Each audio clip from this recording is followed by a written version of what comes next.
नमस्कार। आज हम सामाजिक अध्ययन विषय के अंतर्गत जानेंगे पाठ्य योजना की विशेषताएं, कैरेक्टरिस्टिक्स ऑफ लेसन प्लान। एक आदर्श पाठ्य योजना की कुछ विशेषताएं होती हैं, जिनमें सबसे पहले आता है उद्देश्य आधारित पाठ्य योजना, ऑब्जेक्टिव बेस्ड लेसन प्लान। पाठ्य योजना का निर्धारण किसी न किसी उद्देश्य पर आधारित होता है। इसके साथ ही साथ इसके उद्देश्यों को लिखते समय परिभाषित भी कर देना चाहिए, क्योंकि इसका मुख्य कारण शिक्षण उद्देश्यों को प्राप्त करना होता है।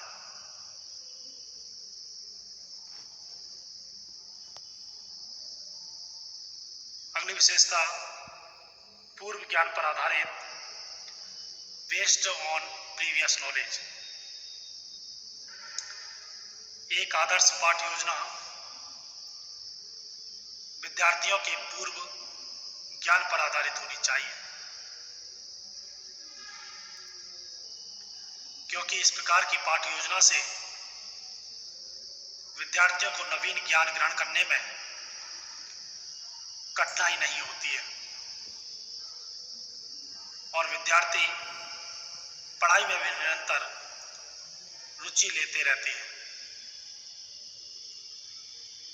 पदों में विभाजित पाठ्य योजना, यूनिट डिवाइडेड लेसन प्लान। एक आदर्श पाठ्य योजना में पाठों के अनुकूल पदों का निर्धारण किया जाता है।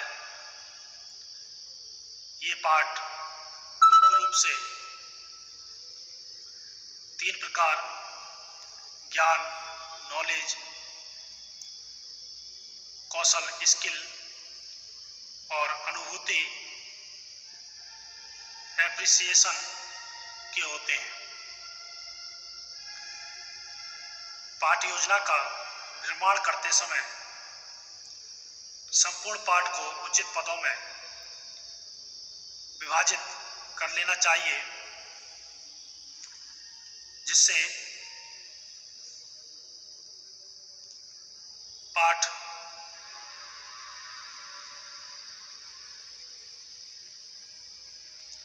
विद्यार्थियों की समझ में आ सके और विद्यार्थी उसका अधिगम कर सकें। भाषा की सरलता, सिंप्लिसिटी ऑफ लैंग्वेज। एक पाठ्य योजना के लिए यह आवश्यक है कि उसकी भाषा सरल हो। एक आदर्श पाठ्य योजना में भाषा की सरलता और भावों की स्पष्टता विद्यार्थियों की मानसिक स्थिति के अनुसार होनी चाहिए। अर्थात पाठ्य योजना, लेसन प्लान भाषा प्रधान होनी चाहिए, लेकिन उसकी भाषा सरल होनी आवश्यक है। सहायक सामग्री से संबंधित निर्णय, decision about appreciate material aid. शिक्षण सहायक सामग्री, टीचिंग लर्निंग मटेरियल शिक्षक का एक महत्वपूर्ण साधन है, जिसका प्रयोग करके वह अपने शिक्षण को अधिक प्रभावशाली और अधिगम युक्त बनाता है। अतः एक आदर्श पाठ्य योजना का निर्माण करते समय शिक्षक को चित्रों, मानचित्रों, रेखाचित्रों, चार्टों और ग्राफों आदि उपयुक्त सहायक सामग्री के संबंध में उचित निर्णय लेकर उन्हें उचित स्थान और यथास्थान अंकित या दर्शाना चाहिए, जिसे उक्त शिक्षक कक्ष शिक्षण के दौरान प्रयुक्त करेगा। समन्वय कोऑर्डिनेशन शिक्षक को एक आदर्श पाठ्य योजना के निर्माण करते समय यथासंभव समन्वय कोऑर्डिनेशन भी स्थापित करना, जिससे विद्यार्थी को समग्र रूप से प्राप्त कर सकें, अतः शिक्षक को पाठ्य योजना तैयार करते समय पाठ्य सामग्री ठीक प्रकार से समन्वय करना होता है। अगली विशेषता है उदाहरणों का प्रयोग, यूज ऑफ एग्जाम्पल्स और इलस्ट्रेशन। एक आदर्श पाठ्य योजना की यह एक प्रमुख विशेषता है कि उसमें उदाहरणों का प्रयोग यथासंभव होना चाहिए, जो विद्यार्थियों को अधिगम के लिए प्रेरित करते हों और जिनका संबंध विद्यार्थियों के दैनिक जीवन से हो, और यह सभी शिक्षक के विस्तृत ज्ञान और अनुभव पर निर्भर करता है। सहसंबंध कोरिलेशन एक आदर्श पाठ्य योजना की प्रमुख विशेषता होती है कि वह प्रकरण के विभिन्न पदों से सहसंबंधित होनी चाहिए। इसके द्वारा विद्यार्थी ज्ञान को समग्र रूप से प्राप्त कर सकेंगे। समय का प्रबंध मैनेजमेंट ऑफ टाइम आदर्श पाठ्य योजना की यह प्रमुख विशेषता होती है कि वह विद्यार्थियों के मानसिक स्तर और कालांश की अवधि को ध्यान में रखकर बनाई जाती है। इसके साथ साथ यह बात भी स्पष्ट करनी होती है कि शिक्षण के कुल पदों पर कितना कितना समय लगेगा और कितना समय लगने की संभावना है। क्रियाओं का निर्धारण डिटरमाइनेशन ऑफ एक्टिविटी एक आदर्श पाठ्य योजना की एक प्रमुख विशेषता होती है कि उसमें शिक्षण के प्रत्येक पद पर शिक्षक और विद्यार्थियों को कौन कौन सी क्रियाएं करनी होती है।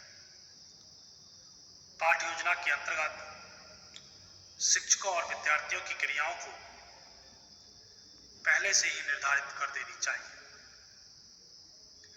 विधियों, प्रविधियों एवं उपकरणों का प्रयोग, use of methods, technique and teaching ads एक आदर्श पाठ्य योजना की यह प्रमुख विशेषता होती है कि शिक्षक योजना को तैयार करने के मनोविज्ञान, शिक्षण सूत्रों, टीचिंग मैक्सिम्स और शिक्षण सिद्धांत और टीचिंग प्रिंसिपल्स का ज्ञान प्राप्त कर सके। उसके बाद वह विभिन्न परिस्थितियों में होने वाली विभिन्न घटनाओं और तथ्यों को स्पष्ट करने के लिए उपयुक्त विधियों, प्रविधियों और उपकरणों का उचित प्रयोग कर सकेगा और शिक्षा को अधिक प्रभावशाली बना सकेगा। श्यामपट्ट का प्रयोग, यूज ऑफ ब्लैक बोर्ड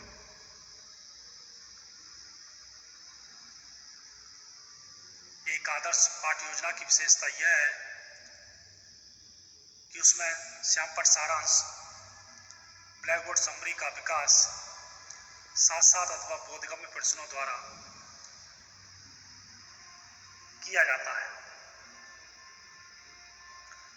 और पाठ्य योजना में जितने सोपान हों और सोपानों में विभाजित किया जाएगा। उसके बाद श्यामपट्ट सारांश प्रत्येक सोपान के बाद संक्षिप्त रूप में अथवा पूर्ण वाक्यों के रूप में लिखना चाहिए। अगली विशेषता है स्मृति स्तर से चिंतन स्तर तक शिक्षण, teaching from memory level to reflective level. एक आदर्श पाठ्य योजना की यह एक प्रमुख विशेषता है कि स्मृति स्तर से चिंतन स्तर तक शिक्षण किया जाता है। एक पाठ्य योजना में विकासात्मक और विचारात्मक प्रश्नों का प्रयोग करना चाहिए। इसके साथ साथ शिक्षण कार्य को स्मृति स्तर से चिंतन स्तर तक ले जाने का कार्य किया जाना चाहिए। अगली विशेषता है मूल्यांकन इवैल्यूएशन। एक आदर्श पाठ्य योजना में यह मुख्य विशेषता होती है कि उसमें मूल्यांकन यथासमय पर किया जाता है। मूल्यांकन का कार्य विद्यार्थियों के व्यवहार में होने वाले वांछित परिवर्तन का पता लगाना होता है। इसके लिए शिक्षक द्वारा शिक्षण हेतु प्रयुक्त की गई विधियों का मूल्यांकन भी हो जाएगा।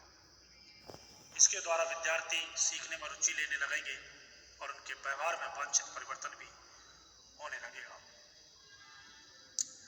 गृह कार्य होमवर्क।